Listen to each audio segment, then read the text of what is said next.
Let's go, baby. We are back. It is another episode of the BSP Podcast. I am your host, Brendan Petrilli. Man, what a week. What a week. Philadelphia Phillies baseball is back and better than ever. We're throwing it back to 2010, going out, getting Kyle Schwarber, getting Nick Castellanos, bringing in Familia and Brad Hand. Phillies are actually spending the money. They are spending the stupid money, and I am here for it. It's absolutely electric. I hope everybody's enjoying yourselves the past week. Tweet at me what you guys think of this new deal, two new deals, bringing in two sluggers. Go check out my TikTok reacting to the signing at Brendan Petrilli. Make sure you go sub to the YouTube page. Also, go subscribe, like, and comment on there. See this beautiful face, this smile. You could probably hear the smile through the speakers of your phone if you're just listening to the podcast version of it. But make sure you go check out the YouTube page too and sub and subscribe and all that jazz, because Phillies baseball is back and better than ever. I am pumped. Sixers suck, but this news about the Phillies is absolutely electric. Bryce Harper is just the guy's getting what he wants. The Phillies promised Bryce that they were going to make the team around him better, and that's what they are doing. They're spending the money finally. They're over that luxury tax. Keep going at this point. Keep going. Get a couple more guys. We need another. Man, I mean, you got Odubel, but I don't know how you feel about that. But maybe you get a center fielder. You let Veerling play there. You need another pitcher, though. You definitely need another bullpen guy, maybe a starter, veteran starter, just to help your back end of your rotation there, give you some innings.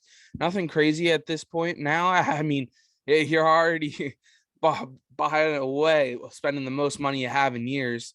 I mean, 200 mil between all the players that they've brought in. I mean, absolutely electric. What a time to be a Philly. Bryce Harper, that's what he said. Absolutely awesome. I mean, well, I will keep going with this Phillies train here, but let's just get into it a little bit. Why I'm not as pumped. I mean, everybody yesterday watched the game Sunday. Sixers, man, absolutely brutal. They're just in like a weird funk. Like they're starting games hot when they weren't doing that to begin with. But then they get to that last 2 minutes of the second quarter, and then the last 2 minutes and the first 2 minutes of the third and fourth are just absolutely every game, every single game. It's the ugliest brand of basketball ever. They'll be up 20 points, 15 points, and then you hit that 2-minute mark left in the first half. That game is either giving up the lead or it's going to be like a 2-point deficit. Like you're only going to be up by like 2. It's been every game. It's absolutely brutal to watch. James Harden is just in a funk. He's not making his shots right now. That'll come. I'm texting with my cousins and stuff. I'm not worried. Everybody's freaking out. Sixers are losing in the first round, but everybody, James Harden's a bum, this and that. Sean's an idiot. Wants Seth Curry here. I mean, I haven't even talked about that. The man's goes, yeah, Seth Curry would be better on this team than James Harden. I'm like, are you serious, bro? I'm not even going to dive into that anymore. It's just not worth my air, the oxygen coming out of my mouth. Because, bro, they got another, 15 games. They're playing about 500 basketball, a little bit above 500 basketball right now. They're struggling. They'll figure it out. If not, I mean, man, it's going to be the matchups is the biggest thing when it comes to the playoffs. You play Toronto in the first round, 7-game series, they'll give you a run for your money in that first round. We'll dive into that more because I don't want to be down right now. Don't want to be down because this Phillies team is just giving the city what they need. The summer's coming around the corner. Spring's here. We've had some absolutely gorgeous days the past couple of days, and them going out and making these deals, bringing that life back, bringing baseball back, giving it some umph, some excitement. Where you had Harper, you had JT. All right, that's absolutely awesome. Everybody loves those two guys, and Bryce Harper was the MVP. And we barely talked about it. You had the lockout. You barely talked about it. To go and get those guys to help the MV3 Bryce Harper and market this team You got the 50. Man, it's going to be a fun summer. Now, some of the things that they're doing really smart is it's $50 for the month for any home game. You can go to any home game, $50 for the month, standing room only. Pretty solid deal if you want to go check it out. Phillies website, maybe somebody hit me up and try to slide me a couple tickets too every once in a while. I'll go. I'll definitely be down to go to a game or two. But they're just clicking on the right. They're hitting the right buttons. The Phillies right now. They know that with this lockout, you had potential of losing people. Now you're bringing them back. You're giving the people what you want. Go ahead, charge $30 a beer. Who cares? People will get drunk in the parking lot. Then they'll buy one or two in the stadium. If that's what's going to take to pay for these guys, 100%, I'm all for it. I just want the playoffs back. With the expanded playoffs now, you're definitely cooking. Now, some of the things I saw Nick Castellanos talking about, what do you think of Philly, blah, blah, blah. And then they're asking, what about the division? You have the defending World Series champion and the Braves. Then you have the Mets who got DeGrom and Scherzer. He goes, I don't really care about Scherzer, Max, and DeGrom.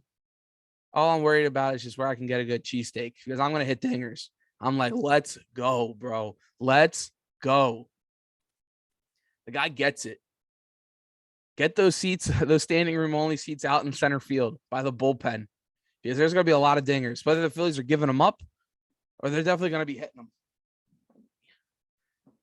They're going to be hitting them a lot all year long, and it's going to be fantastic. Going to be a lot of strikeouts. It's going to be an issue. But the on-base percentage of the two guys are 900. So a lot of walks, a lot of dingers. It's going to be electric. Now, where do we go from here with the lineup, right? Let me know in the comments what you think this Phillies lineup should be. What I was thinking, you go with Schwarber leading off. I think that's been the big consensus. Really, plus 900 on base percentage. A lot of walks. Gets on base, lefty hitter. I like it.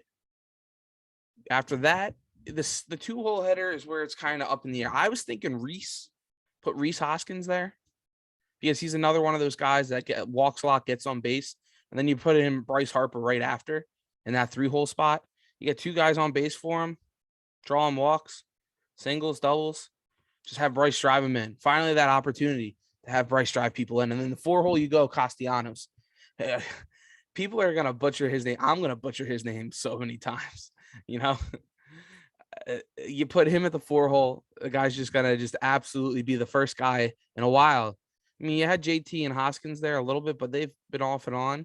That can really protect Bryce Harper.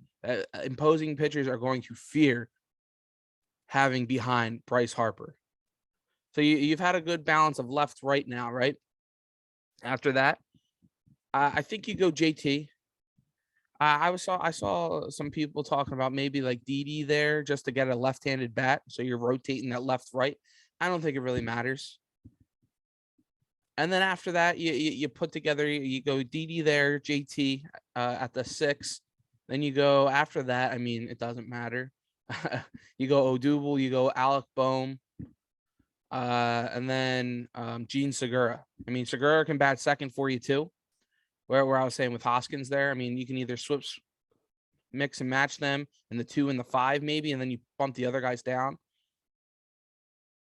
It's going to be exciting. The lineup goes from Bryce Harper and JT to having depth.